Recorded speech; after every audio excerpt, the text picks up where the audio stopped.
Eu vou dar uma dica. Ao invés de chegar de cara e começar a falar das vantagens do seu projeto, fala o seguinte: por que você não deveria investir no meu projeto? E traz todos os problemas que você tem, que o mercado tem, que o produto tem e que podem acontecer lá no futuro. Várias coisas acontecem na cabeça do cara. Primeiro, se você está trazendo um negativo ou uma fraqueza sua, você está maduro para reconhecer isso. Segundo, você sabendo dessa sua fraqueza, ele sabe que você vai atrás de uma solução ou de uma parceria para resolver isso. Terceiro, se você tivesse resolvido em tudo, você não estaria procurando dinheiro. No mínimo, você precisa de recursos e de alguém para ajudar você a crescer. Então, você tem que falar dos problemas. Esse aí é o Johnny Galvão, uma das maiores autoridades no país sobre storytelling. Ele é o autor do livro Super Histórias e vai nos ajudar a descobrir o que todo empreendedor precisa saber sobre esse assunto. Então fique ligado, pois o Resumo Cast já começou! Os melhores livros de negócios investigados a fundo por quem entende de empreendedorismo. Fique ligado, pois está começando mais um episódio do Resumo Cast com Gustavo Carriconde e Renata Libérica.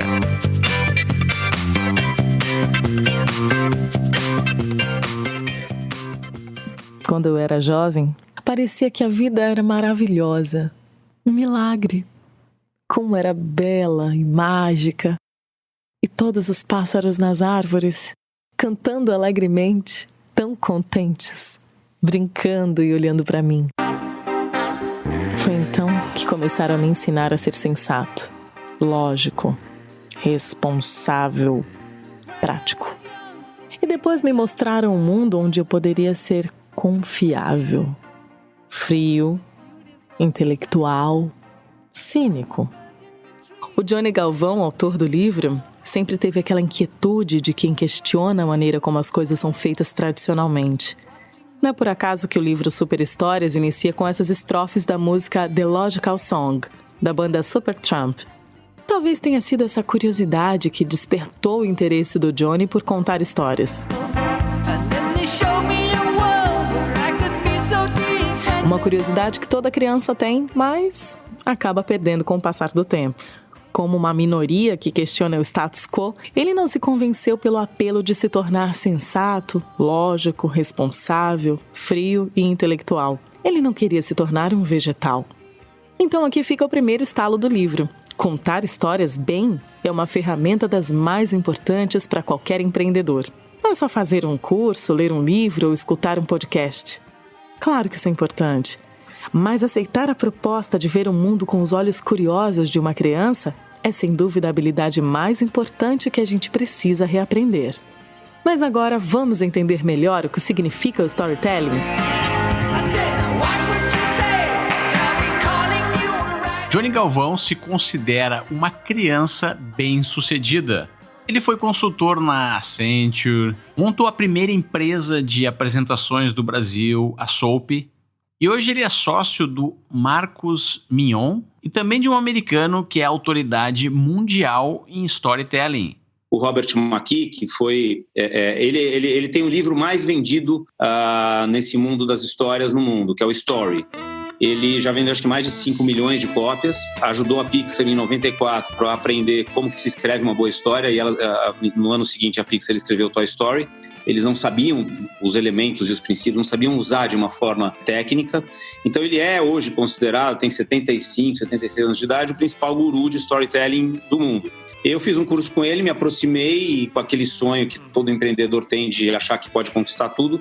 Eu cheguei perto dele, dei um cartão, ele falou, tá, que legal, mas assim, o meu dia é muito caro. Eu falei, não, eu não quero te contratar, eu quero ser seu sócio. E resumindo a história, ele virou meu sócio e eu virei representante dele aqui no Brasil. Essa foi a origem do Super Histórias também, do livro, né? Johnny, o que é storytelling? O storytelling muita gente... Eu já fiz, inclusive, pesquisa assim, com pessoas. O que é storytelling? É contar história, é contar história. Contar história é a tradução do storytelling, né? Para definir o storytelling é um nome bonito que deram para alguma coisa que estão tentando empacotar e colocar numa gôndola e achar que as pessoas e os empreendedores e as empresas acham que é um produto que você contrata com facilidade. Mas são dois mundos separados e que com competências distintas, o story e o telling. Para mim, o bom storytelling é aquele que prepara a vida da audiência para viver melhor a vida dela depois que ela consumiu aquela história. A boa história ensina para a gente alguma coisa. Então, de um jeito simples, a boa história é sobre um personagem, sobre um protagonista que persegue um desejo e não vai ser fácil conseguir esse desejo. E no meio do caminho, ele passa por diversos altos e baixos, assim como é a vida, e no final ele resolve ou não, né? E fecha a narrativa, ou deixa ela em aberto e continua aquela história, se for o caso de uma série, que cada vez mais eu gosto de usar o nome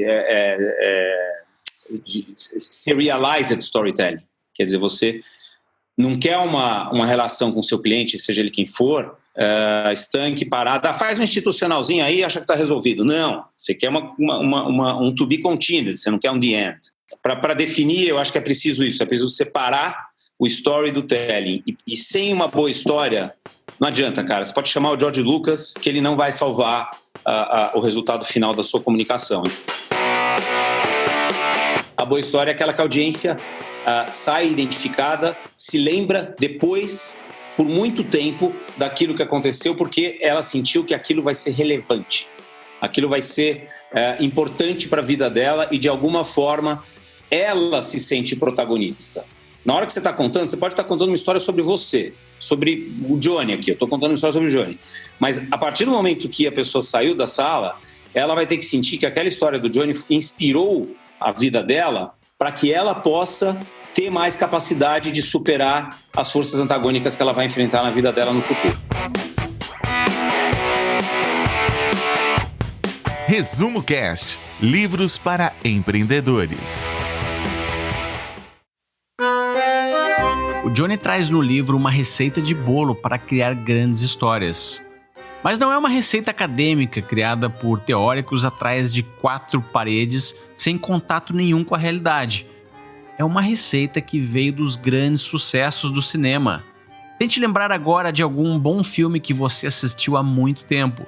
Você já parou para pensar por que consegue recordar algumas cenas desse filme?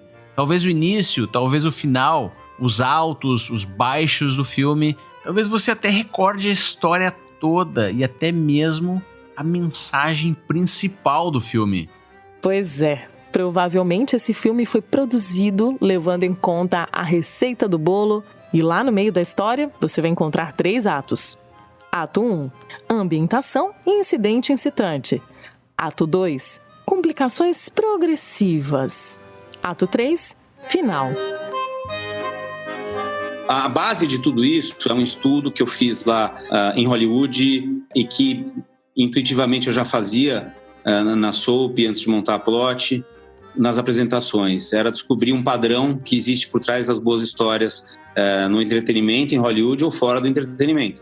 E esse padrão eu descobri por pesquisas e muitas leituras e vendo vários autores, não só uma aqui, e essa metodologia que tem no livro, dos estágios, ela é muito baseada num autor chamado Brian McDonald. Ele também se baseou em alguém, então ninguém sabe a origem disso, mas todo filme que é um blockbuster, que ganhou o Oscar da estrutura clássica de Hollywood, segue esse mesmo processo por trás. Que é o seguinte, no ato 1, você começa com o famoso Era Uma Vez. Era Uma Vez é aquilo que posiciona sobre quem é a história. Você precisa, antes de tudo, fazer um setup e uma ambientação. Você não vai de cara com um conflito. Então, sobre quem é a história? Era uma vez um grupo de brinquedos que tinham a sua rotina no dia a dia e todos os dias quando os humanos saíam de perto deles, eles tinham reações humanas. Então, você já sabia que o filme era sobre brinquedos que tinham reações humanas. Tá? Então, Era Uma Vez é o setup. Depois do Era Uma Vez vem o que todos os dias. Todos os dias é a rotina. Como é que é a rotina desse personagem? Então, no Breaking Bad, por exemplo, a ambientação ela leva no primeiro episódio praticamente metade do primeiro episódio. Antes de acontecer o primeiro conflito, que vem no próximo estágio, que é o Até Que Um Dia. Até que um dia, a própria palavra, o jeito de falar é assim, era uma vez um professor de química que todos os dias fazia o que ele não gostava e não tinha dinheiro. Até que um dia Aí vem um incidente excitante. Ele descobriu que ele tem um potencial muito grande de fabricar metanfetamina, descobriu que ele tinha câncer, e com isso, então, ele propôs uma sociedade com um ex-aluno, o Pinkman, e virou traficante. Mas só uma vezinha, ele só queria fazer uma vezinha, né? Então, assim, o fato dele ter decidido propor uma parceria para o seu ex-aluno é o incidente incitante, que é o Até Que Um Dia. Acabou o ato 1. O ato 1 acabou por quê? Porque a gente já tem um problema instalado para que seja resolvido. E já tem um desejo forte o suficiente para justificar uma história. O desejo qual é? Ele quer deixar um legado para a família dele, porque em poucos meses ele vai morrer. Ele quer deixar alguma coisa, só que mais do que isso. E a gente só descobre no final, e aí eu vou dar spoiler. Quem não posso dar spoiler, cara? Peraí, Johnny. Vamos então utilizar um recurso tecnológico do podcast. Se você não quiser o spoiler, avance o áudio para 11 minutos e 22 segundos. A gente só descobre o verdadeiro desejo dele no final, na última cena. Que não era só deixar o dinheiro, ele queria se sentir importante. E sendo o cara que mais entende de química da região e o maior fabricante, se tornou o maior traficante de metanfetamina da região, se sentiu importante, só que com uma coisa ruim, que é tráfico de drogas. Então, o ato 1 acabou, né? Com esse Era Uma Vez, que todos os dias, Até Que Um Dia. Foram 3 etapas aí. O ato 2, ele vem com uma série de por causa disso. O que é por causa disso? Toda história é uma relação de causa e efeito, é uma trama, são eventos costurados. Em função dele ter oferecido sociedade para o ex-sócio dele, qual é a próxima ação que ele ia fazer? Bom, eles tinham que fazer compras, comprar insumo, tinham que escolher um lugar, escolheram um trailer, tinham que começar a fabricar, foram lá para o meio do deserto. Esse fato aconteceu, essa é a ação. Qual é a reação?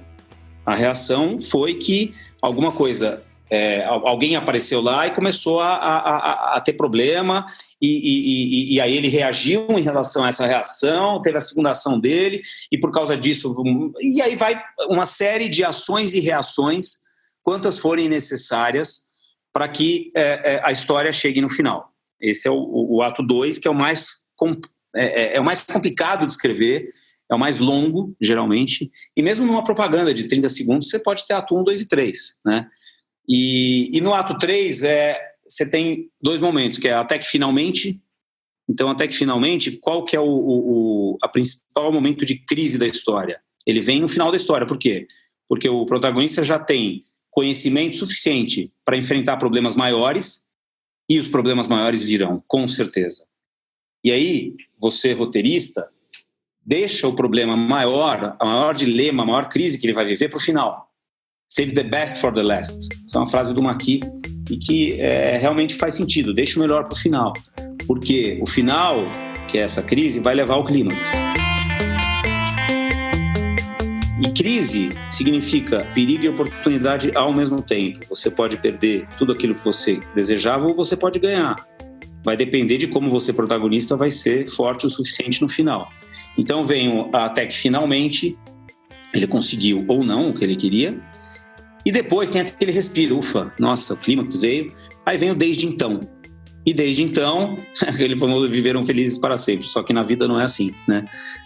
O Desde Então geralmente é uma continuação, é um insight que você não teve durante o filme, ou é o que aconteceu com os personagens no futuro.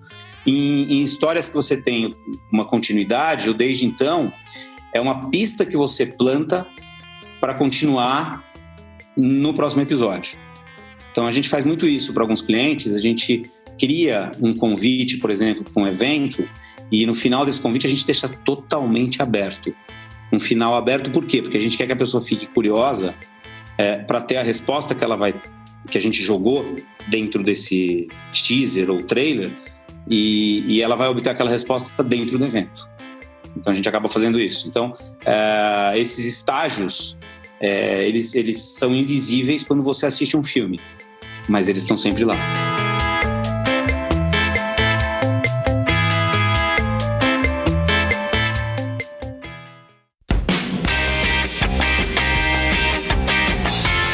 Pode comentar sobre alguns exemplos de marcas famosas e como elas utilizam o storytelling na prática? a Adobe resolveu fazer uma ação se apoiando numa dor que as mulheres sentem, que é assim, elas não se acham tão bonitas quanto as outras pessoas acham que elas são. Elas não se veem desse jeito. Então, pegando esse conflito que as mulheres passam, essa dor que as mulheres passam, eles fizeram uma ação que é quase que eu chamo até de story doing, que é uma intervenção sem elas saberem que elas estão passando por aquilo, que depois vira um filme e depois vira um storytelling. Com essa ação da Dove, eles conseguiram mostrar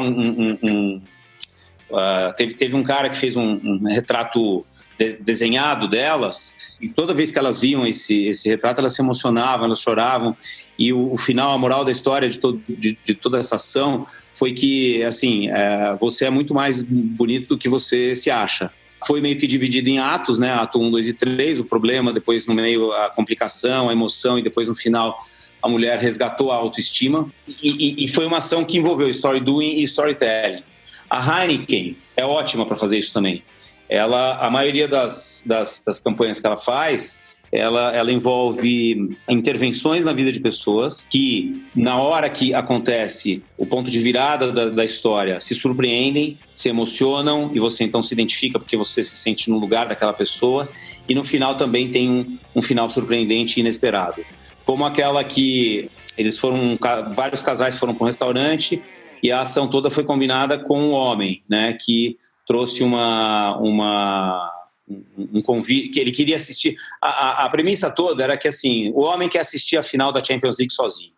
Então, ele para isso, a Heineken resolveu ajudar os caras. No começo, então, a mulherada começa a ficar puta. Falei, porra, que sacanagem isso. E aí o cara, então, no restaurante vai lá e fala, olha, meu amor, eu pensando em você, eu acho que você precisa relaxar um pouquinho, você tá muito estressada, tá? Eu tenho um presente para você. E dá um dia inteiro num spa e entrega de presente. Elas ficam algumas desconfiadas, outras gostam, tá? Ela falou, você tá fugindo de mim, você quer o quê, tal.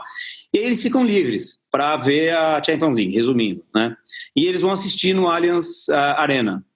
Só que eles não sabem que a Heineken tramou com as mulheres a vingança. Antes do jogo, aparece as mulheres lá falando, meu bem, eu tô aqui no spa que você deu pra mim, nossa, que lindo. Elas estavam com roupão e tal. Aí uma delas fala assim, nossa, nós estamos adorando estar aqui. Aí a câmera abre, assim, elas tiram o roupão, tá com a camisa do Real Madrid, se eu não me engano, tal. Na final da Champions League, elas estão no estádio e foram, patrocinadas pela Heineken, assistir de perto a final da Champions League, enquanto os caras estavam sentadinhos lá assistindo na televisão. Né? Então, o final foi surpreendente, o que é um critério para uma boa história.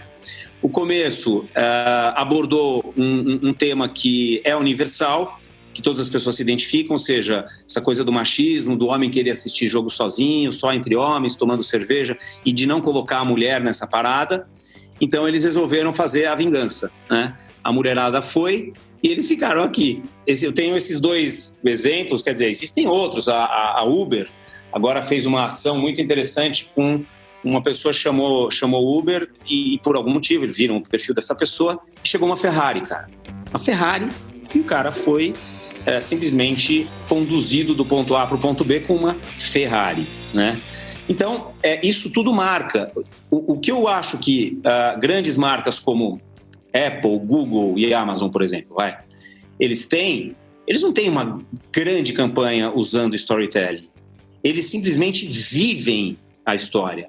Fazem as pessoas e os clientes sentirem parte e autores daquilo lá. Então, quem fica na fila da Apple para pegar um iPhone novo, e quando sai da loja, sai levantando aquilo como se fosse um troféu, ele está se sentindo protagonista daquela história, porque ele sabe que aquele device vai torná-lo muito mais poderoso para fazer as coisas dele na vida dele. Mas ele simplesmente sabe porque a Apple posicionou o produto sem precisar falar nada, sem precisar investir em outdoor, em televisão, em nada, mas ela agiu.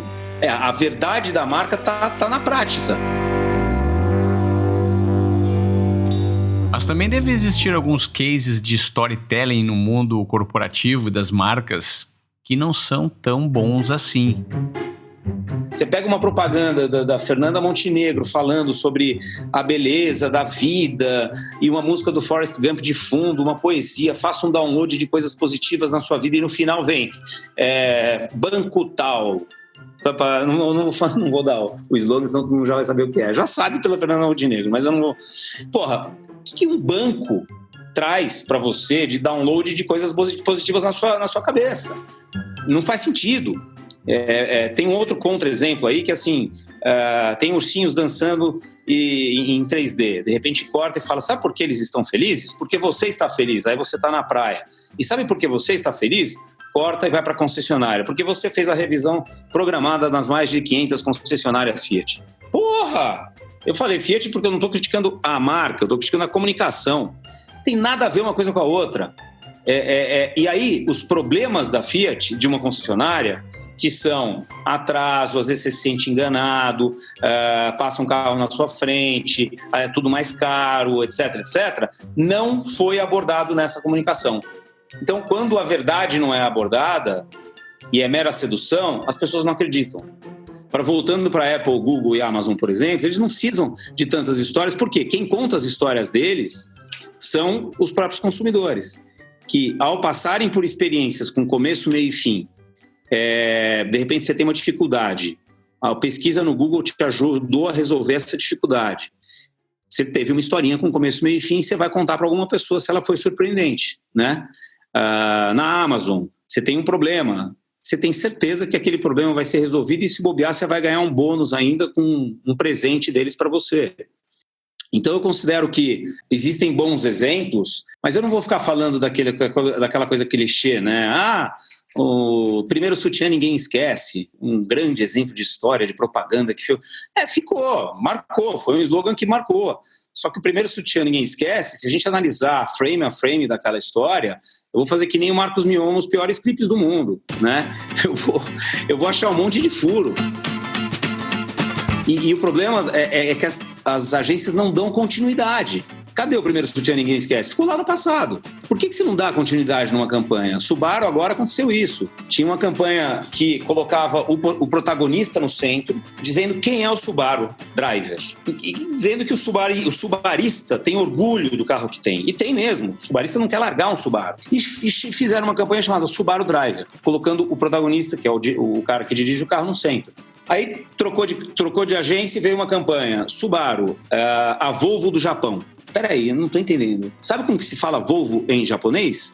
Subaru. Aí eu falei, não, peraí, Volvo em japonês é Volvo, não Subaru. E aí, bicho, é uma mentira, não faz sentido.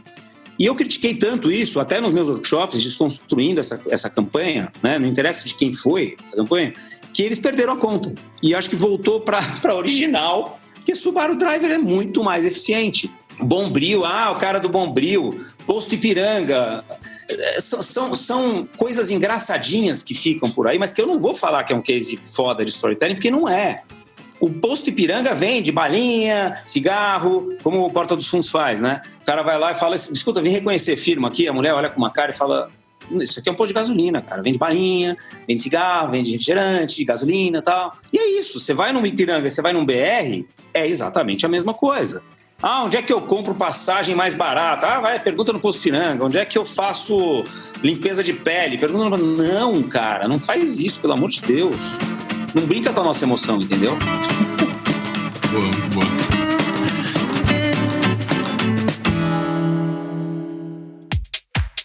Onde você ouve o Resumo Cast? Eu sou a Luciana, moro na freguesia do Ó, em São Paulo, e eu escuto o Resumo Cast no trânsito e também nos intervalos do trabalho. Meu nome é Erickson Aparecido Leite Brito, falo do interior de São Paulo aqui, em Bauru. Eu trabalho com vendas, então tenho que viajar e eu escuto no carro, normalmente. Meu nome é Delemo Calvarenga, eu sou aqui de Barra do Garças, Mato Grosso, acompanho o Resumo Cast. Os horários que eu costumo ouvir o Resumo Cast é sempre pela manhã, muito legal mesmo, e tem ajudado muito a minha vida nessa parte de empreendedorismo aí. Obrigado, gente. Meu nome é Beth, de São Paulo. Tô viciada em podcast, mas completamente apaixonada pelo Resumo Cast. Parabéns, Gustavo e equipe, pelo novo formato. Tá demais. Bom, eu adoro a companhia de vocês enquanto tomo meu café da manhã. É uma delícia. Um abraço.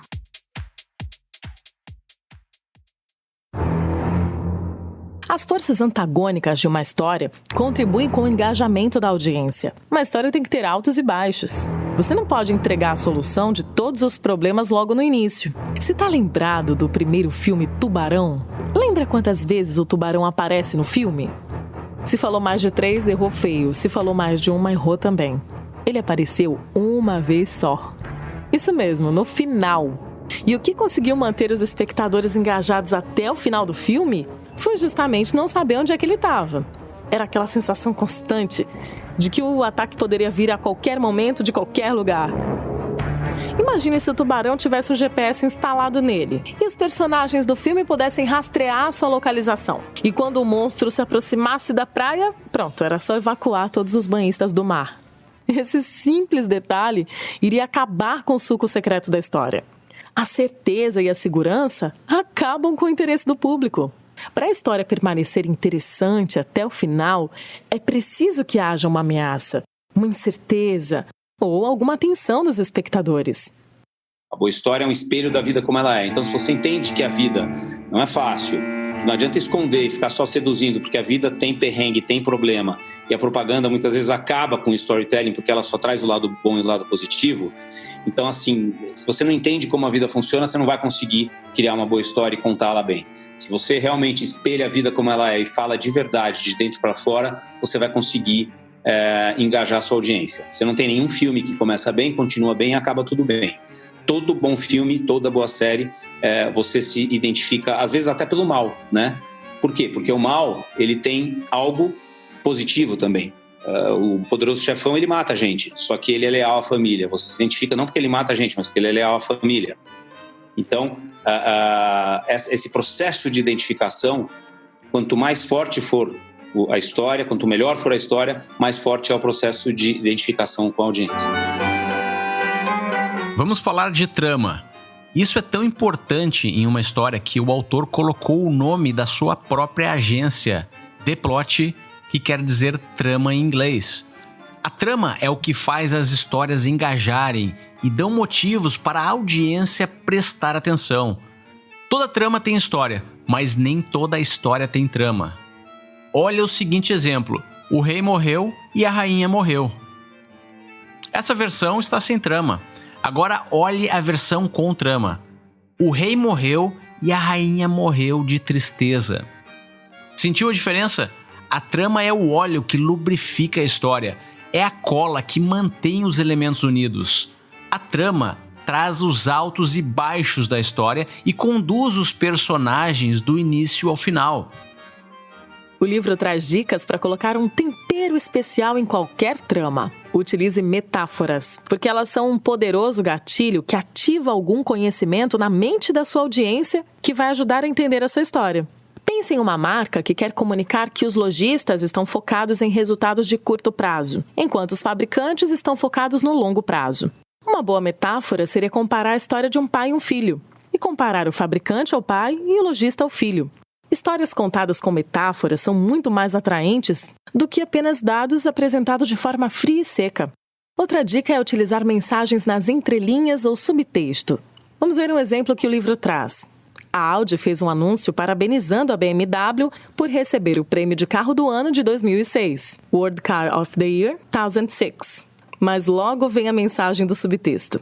Assinado, Audi. O vencedor 6 vezes consecutivas do Le Mans 24 Hours Races 2000-2006. Nas entrelinhas, a Audi conta que durante 6 anos bateu a BMW na renomada corrida. O anúncio traz fatos que reconhecem o mérito do concorrente e revela a sua verdadeira intenção nas entrelinhas. No livro, Johnny traz essas e outras dicas sobre como adicionar tempero na sua trama. O Resumo Cast não tem a intenção de substituir a leitura do livro.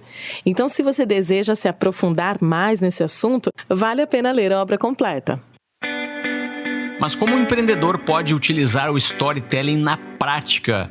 Por exemplo, para fazer uma apresentação, um pitch do seu negócio ou da sua ideia. Sabemos que o tempo, a atenção das pessoas são extremamente escassos nos dias de hoje. Será que o storytelling funciona nesse contexto? A primeira crença que tem que ser quebrada aí para fazer um bom pitch é que eu preciso de muito tempo para contar uma história. Não, pelo contrário. Se a ideia por trás da história é boa, você não precisa de muito tempo. Com 30 segundos você consegue mover a sua audiência a querer saber mais. Eu até brinco com a coisa do videogame. Meu filho joga Clash Royale, eu jogava, não sei, acho que não tá jogando mais. E é assim, videogame o tempo vai acabando. Quando chega no final, deu 0 segundos, se você foi bem, ele te dá mais um bônus de segundos. Para mim, uma apresentação com tipo pitch, que você tá fazendo para CEO, esses caras que dizem que não tem tempo, é mais ou menos assim, você tá ganhando tempo. Então, o que você vai falar no começo vai determinar se você vai ganhar mais 5 minutinhos de atenção. E é tudo para ganhar a atenção e interesse da sua audiência. Então, para fazer um pitch, os elementos são os mesmos.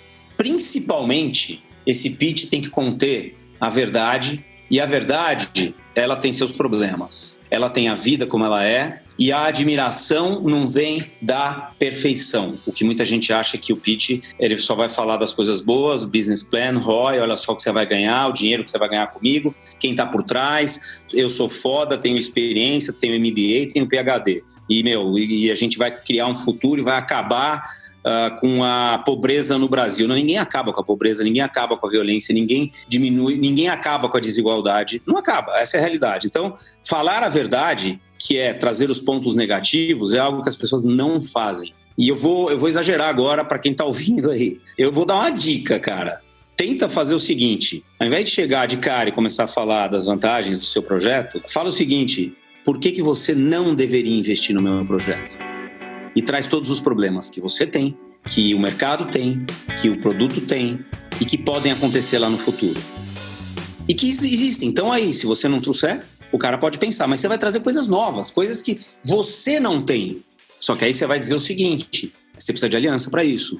Várias coisas acontecem na cabeça do cara. Primeiro, se você está trazendo um negativo ou uma fraqueza sua, você está maduro para reconhecer isso. Segundo, você sabendo dessa sua fraqueza, ele sabe que você vai atrás de uma solução ou de uma parceria para resolver isso. Terceiro, se você tivesse resolvido em tudo, você não estaria procurando dinheiro. No mínimo, você precisa de recursos e de alguém para ajudar você a crescer. Então, você tem que falar dos problemas. Para mim, definindo uma boa ideia, o assunto principal, colocando um protagonista em perigo, dentro de em perigo quer dizer o seguinte, esse protagonista precisa de alguma coisa, falta alguma coisa no mundo. E por isso a sua empresa veio para resolver esse problema que está faltando. Só que não vai ser fácil. Mostra como não vai ser fácil, só que no final mostra que você está preparado para lidar com essas forças que podem ou poderiam levar o seu projeto para baixo. Isso você pode fazer, cara, em 1 minuto. Ou, se você tiver meia hora, se prepara para fazer em 10 minutos. Essa é outra coisa também. Quando as pessoas treinam para fazer pitch, elas treinam para o tempo que elas têm. E geralmente na hora que você faz o seu pitch, você tem um diálogo interno que no ensaio e no treino você não tinha, que é um diálogo interno de tensão, de medo, de leitura mental do que a audiência está pensando e de que você não está indo tão bem quanto você deveria e que você está esquecendo coisas que você deveria falar.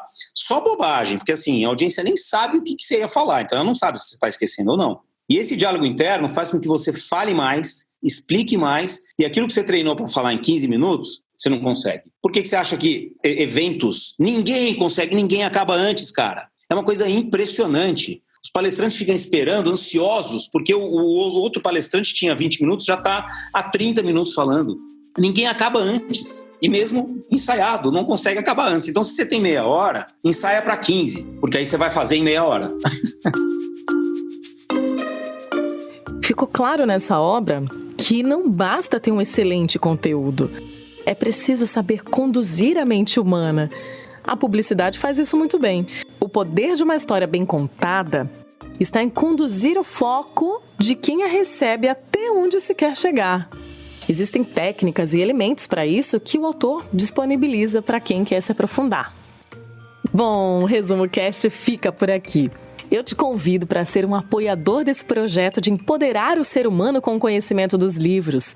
Se você compra essa ideia, siga o Resumo Cast nas redes sociais e compartilhe com seus amigos.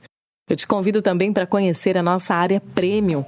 com conteúdos exclusivos para assinantes e o Resumo Cast Tribos. Eu, Renata Libérica e Gustavo Carriconde, juntamente com toda a equipe do Resumo Cast, agradecemos o seu prestígio. Até o próximo episódio! A história que funciona é a história que é uma progressão dinâmica de eventos que são direcionados pelo conflito e que levam a uma mudança significativa na vida de um protagonista. Falei devagar porque tem tudo dentro dessa frase. Mas antes de finalizar o episódio de hoje, o Johnny Galvão tem um recado para você. Quem quiser conhecer melhor o trabalho pode entrar no site da Plot, que é P de pato, L de Luiz, O, T de tatu. Plot é trama, né? É theplotcompany.com, né? A trama empresa.com. E o projeto que eu tenho com o Marcos Mion, que a gente está aí super orgulhoso dele, estamos começando, são cursos online que a gente que a gente já está vendendo o curso online do Amir Klink, que ele é feito em episódios.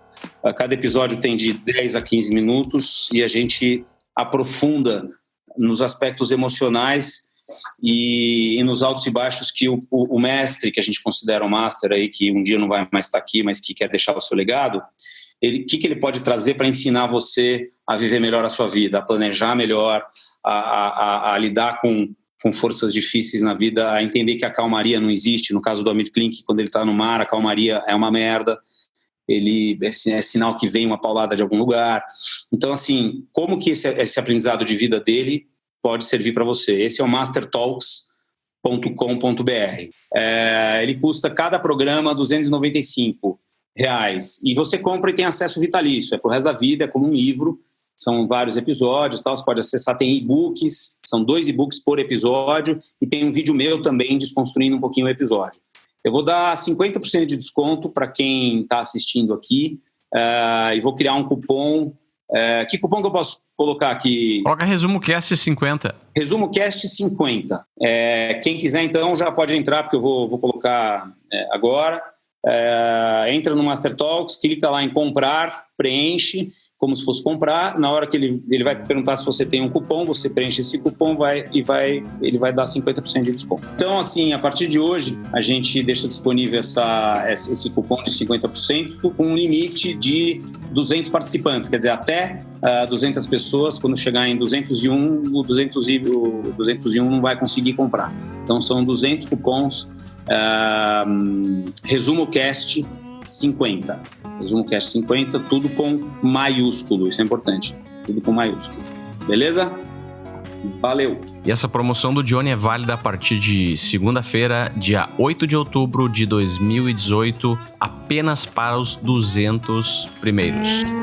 No próximo episódio do ResumoCast, vamos falar sobre um medo que estatisticamente é maior do que o medo da morte. Falar em público. Para nos ajudar a debater a obra do Dale Carnegie, eu chamei um palestrante que tem 17 anos de experiência. Franco, eu entrei aqui nas suas redes sociais, eu entrei aqui no seu Facebook, que é Franco Júnior Palestrante. Eu entrei aqui, eu vi fotos, Franco, de você falando para 5, para 4 mil pessoas. E mesmo assim você fica nervoso toda vez. Toda vez que eu tenho que fazer uma apresentação, eu fico nervoso.